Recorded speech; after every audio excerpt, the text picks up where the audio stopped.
Yes, itu kerjaan gue, jalan-jalan. Dan hari ini gue bakal bahas pertanyaan yang kalian selalu pengen tahu. Kerjaan lu sebenarnya dibayar gak sih? Dibayarnya berapa? Gue dibayar sekian.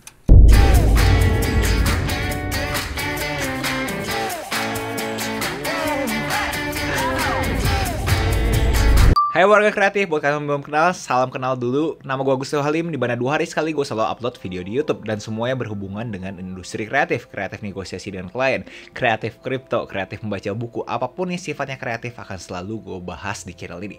So buat kalian berkenan, monggo di subscribe. So hari ini gue pengen ngelanjutin video gue yang tweet viral 80 juta. Gue notice ada beberapa dari kalian yang komentar bahwa kalian berasa I'm part of the problem. Dan dari statement ini gue pengen coba expand. Karena gue sendiri juga berasa kalau gue dikategorikan sebagai influencer juga, gue juga problemnya. Dan mundur dikit, kalau misalnya kalian nonton gue dari 16 Desember 2020, kalian pasti tahu lah kenapa akhirnya gue move on dari Instagram sebagai travel influencer. Walaupun sebenarnya gue lebih pengen dikenal sebagai travel videographer, fotografer sih, tapi kenapa travel influencer ya? So di video pertama itu pun gue jelasin bahwa gue berasa gue itu menunjukkan yang keren-kerennya aja. Dimana pembelaan yang selalu gue pakai adalah itu kan outputnya, output dari kreativitasnya gue. Tapi gue tahu kalau misalnya gue kasih lihat outputnya terus, lama-lama orang pikir, wah ini keenakan nih gitu loh, hidupnya enak, hidup harus sekeren ini. Dan to be fair, menurut gue nggak cuma Instagram, menurut gue sosmed secara generik membuat kita berlomba-lomba menciptakan artificial self-image dengan harapan kita mendapat validasi dari orang lain, bahkan orang yang kita nggak kenal. So hari ini gue pengen coba ngebahas lebih lanjut terhadap seluk-beluk influencer ini dari sisi negatifnya. Karena kalau ngomongin positifnya, kita tahu lah udah banyak banget yang nge-review apa enaknya jadi influencer. Ya lu bahkan bisa dapat 80 juta dengan kerja 1-2 jam. Tapi pertanyaannya adalah apakah selalu dibayar, capek atau kagak, jam kerjanya seperti apa, ada mental breakdown kah? Gue kagak bisa represent semua influencer, tapi gue bisa komentar terhadap industri yang gue tekunin selama 4 tahun kebelakang, yaitu adalah travel. Sekedar background buat kalian yang belum kenal gue dari Instagram, gue coba share dikit perjalanan gue sebagai travel influencer. Awal-awal gue main IG sebenarnya gue cuma ngepost sepatunya gue. Abis itu di 2016an gue move on ke travel karena gue ketemu seorang videografer yang keren banget namanya Brandon Lee. Lalu di 2017 gue mulai kerjasama dengan brand-brand, bahkan gue bisa kerjasama dengan brand luar, Fortune 100 brand Amerika Serikat, dan bahkan jadi ambasadornya.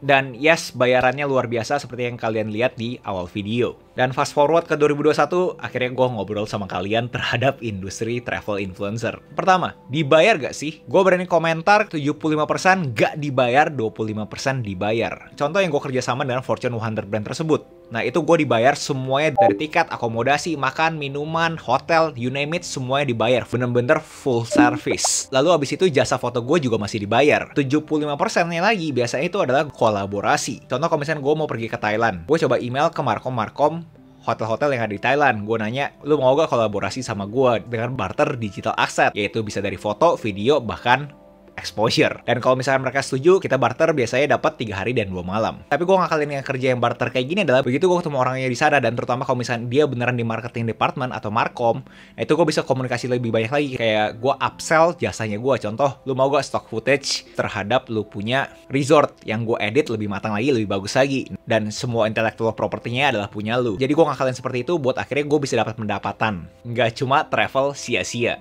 Dan menurut gue nggak enaknya di industri travel influencer nih adalah pendapatan kalian nggak tetap. Kadang-kadang kalian bisa dapat bulan yang luar biasa banget, bisa sampai ratusan juta, dan bulan berikutnya cuma puluhan juta. So saking jomplangnya kayak gitu, saat susah untuk kita mendapat KPR atau cicilan untuk mobil. Dan menurut gue ini semua pekerja industri kreatif sih, yang bisa kita generalisasi sebagai freelancer. Seberapa hektik schedule-nya gue, capek atau kagak? Uniknya gue sebagai travel influencer, gue biasanya fotonya itu di sunrise dan sunset. Dan itu biasanya cuma butuh, sunrise paling cuma butuh waktu 15 menitan, sunset paling setengah jaman. Jadi kurang lebih 1 jaman doang untuk produksi. Nah setelah produksi 1 jamnya itu, during the day-nya itu gue paling ngedit dan komunikasi sama klien. Jadi kalau dibilangin jam kerjanya itu sibuk atau gak sibuk, ya gak ada jam kerja. Tiap jam itu ada aja komunikasi dengan klien. Kalau dibilang schedule-nya hektik, ya hektik dan capek sih. Dan masih bisa enjoy gak? Kadang-kadang kalau misalnya gue pergi sama teman-teman gue yang bukan travel influencer, mereka kadang-kadang mempertanyakan gue hal seperti ini. Bro, lu kok apa-apa konten sih? nyantai aja kali. Ini nggak tahu in denial-nya gue atau udah mendarah daging ke gue. Udah ngeblur tuh antara kerjaan dan liburan. Jadinya gue berasa bukannya apa-apa konten, tapi emang gue udah ngelakuin itu karena passionnya gue tuh di sana. Gue nggak berasa itu sesuatu yang menjatuhkan gue. Gue berasa ya ada sesuatu momen yang gue pengen abadikan.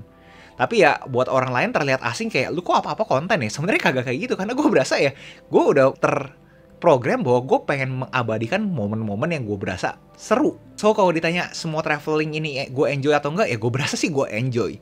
Tapi yes lah, namanya traveling kan dinamikanya tinggi kan. Maksudnya ada aja drama yang terjadi. Contoh A mau ke Z, tapi B nggak mau ke Z, dan akhirnya ada drama. Itu pasti ada lah. Nggak di dalam konteks cuma influencer doang. So gue nggak tahu nih pembelaan gue atau apa, tapi yes, gue berasa gue masih enjoy sih traveling sih. Walaupun ada kerjaan kayak gitu ya gue berasa I'm having fun.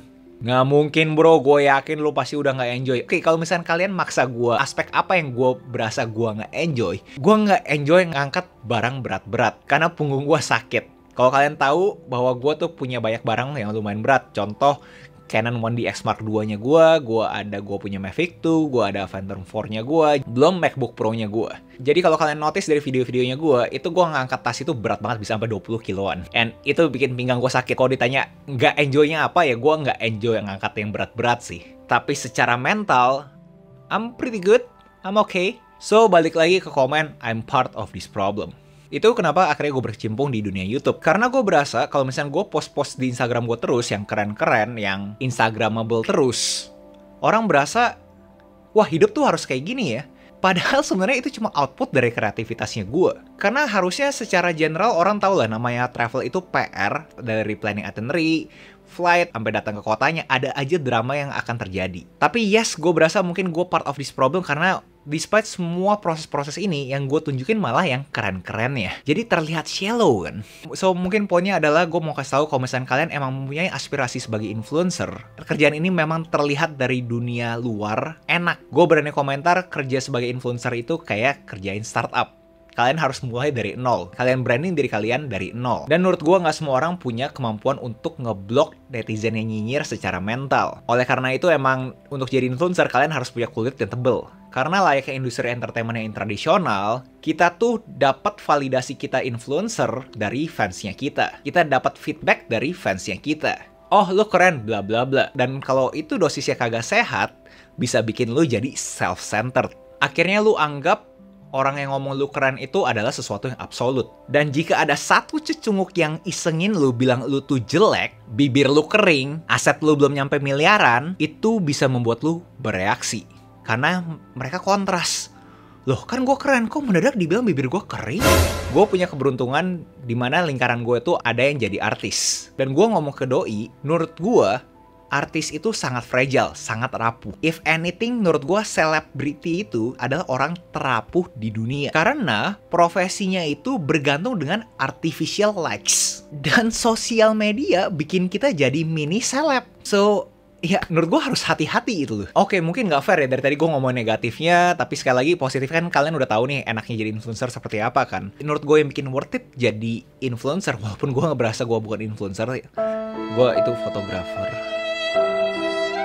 Tanpa ada perkembangan zaman sampai sekarang yang ada sosmed, gue kalau misalnya mau mengasah gue punya fotografi atau videografi, gue nggak punya medium untuk showcase gue punya portfolio. Karena kalau misalnya ini terjadi 20-30 tahun lalu, ya gue cuma bisa kasih lihat via exhibition. Dimana kalau gue bukan siapa-siapa, mungkin kesempatannya nggak sama gitu. Nah, dengan ada sosmed, semua orang mempunyai kesempatan yang sama. Dan ini berkorelasi ke tweetnya lagi. Apakah butuh badan usaha yang memvalidasi influencer tersebut? Tapi kalau misalnya butuh badan usaha seperti itu, ya berarti nggak equal lagi dong opportunity-nya. Karena nggak semua orang bisa mendapatkan akses ke badan usaha tersebut kan. So, itu yang gue nggak tahu sih. Per hari ini pun gue sendiri masih bingung terhadap solusinya apa nih yang bener. Karena menurut gue sangat valid argumennya. Tapi dimana gue sendiri juga kagak tahu solusinya apa. Menurut kalian gimana? Apakah beneran butuh sekolah influencer? Atau kalian ada solusi lain? Itu aja. Jangan lupa like, comment, subscribe, nyalain notifnya, share ke teman kalian, and I'll see you in next video. Salam kreatif!